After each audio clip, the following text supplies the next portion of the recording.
भगवान राम को 14 वर्ष का ही वनवास क्यों हुआ? 10 वर्ष का, 12 वर्ष का, 15 या 16 वर्ष का वनवास क्यों नहीं हुआ? उन्हें 14 वर्ष का वनवास ही क्यों हुआ? यानी ये वनवास जो है ये सिर्फ 14 वर्ष का क्यों था, 12 वर्ष या 16 वर्ष का क्यों नहीं? महर्षि वाल्मीकि रामायण में इस प्रसंग का उल्लेख करते हुए यह लिखा है।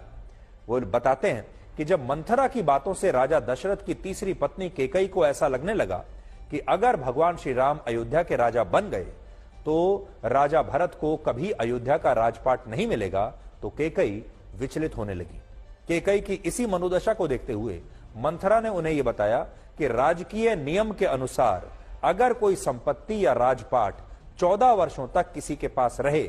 और वो उसका भोग करे तो वो उस संपत्ति और राजपाट का सदैव के लिए स्वामी हो जाता है। और इसी बात से कैकेयी को यह लगा कि अगर उन्होंने राजा दशरथ से भगवान श्री राम के लिए 14 वर्षों का वनवास मांग लिया और इस दौरान उनके पुत्र भरत अयोध्या के राजा बन गए तो भगवान राम अयोध्या पर अपने शासन के अधिकार को हमेशा के लिए खो देंगे, क्योंकि तब भरत अयोध्या पर 14 वर्षों तक शासन कर चुके होंगे और अयोध्या का जो राजपाट है, शासन, वो भरत को मिल जाएगा। और इसीलिए श्री राम को 14 वर्षों का वनवास दिया गया। यह भी कहा जाता है कि राजा दशरथ ने गुरु वशिष्ठ के साथ भगवान राम को अयोध्या नगरी का राजा बनाने का फैसला 14 दिनों में किया था और इस बात से नाराज कैकेयी इन 14 दिनों को अपने लिए 14 वर्षों के समान मानती थी। इसलिए उन्होंने राजा दशरथ से ये वचन लिया कि वो भगवान राम को 14 वर्षों के वनवास पर भेजें। बड़ी बात यह है कि कैकेयी ने अपने पुत्र भरत को अयोध्या का राजा बनाने के लिए भगवान राम को 14 वर्षों के वनवास पर भेजा, लेकिन भरत अपने बड़े भाई श्री राम से इतना अटूट प्रेम करते थे कि उन्होंने यह प्रतिज्ञा ली कि अगर भगवान राम ने 14 वर्षों के वनवास के बाद अयोध्या लौटने में एक क्षण की भी देरी की तो वो जलती चिता में कूदकर अपनी जान दे देंगे, यानी आत्मदाह कर लेंगे। आप सोचिए, आज के जमाने में क्या आपको ऐसा भाई मिलेगा? भरत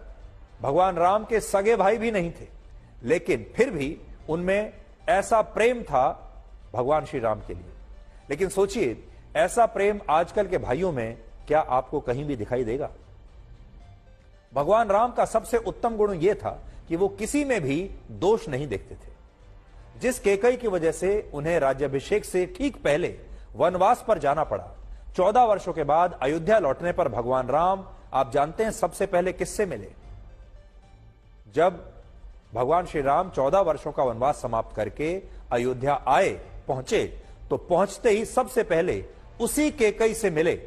और भगवान राम की आंखों में उस क्षण कैकेयी के लिए सिर्फ करुणा थी और उन्हें इस बात की कोई पीड़ा नहीं थी कि कैकेयी की वजह से ही उन्हें 14 वर्षों का वनवास झेलना पड़ा। आज कलयुग में जब लोग छोटी छोटी बातों पर अपने रिश्ते खत्म कर लेते हैं, नाराज हो जाते हैं, अपने माता पिता, अपने भाई बहन, दोस्त या रिश्तेदारों को छोड़ देते हैं, उन्हें हर समय उनके दिमाग में एक लालच रहता है, तब भगवान राम से यह सीखा जा सकता है कि जो आपका गलत करे या आपका गलत चाहे, जो आपका बुरा करे या आपका बुरा चाहे, उसे भी गले लगाना ही सबसे बड़ा धर्म है। 22 जनवरी को भगवान श्री राम के भव्य मंदिर के उद्घाटन से पहले पूरे अयोध्या शहर को इस समय सजाया जा रहा है और अयोध्या में 13 किलोमीटर लंबे राम पथ के दोनों ओर की दुकानों को एक ही रंग में रंग दिया गया है और उनके जो शटर्स हैं, उन शटर्स पर जय श्री राम और सीता राम लिखा गया है और स्वास्तिक जैसे हिंदू धर्म के प्रतीक चिन्ह भी उन पर अंकित किए गए।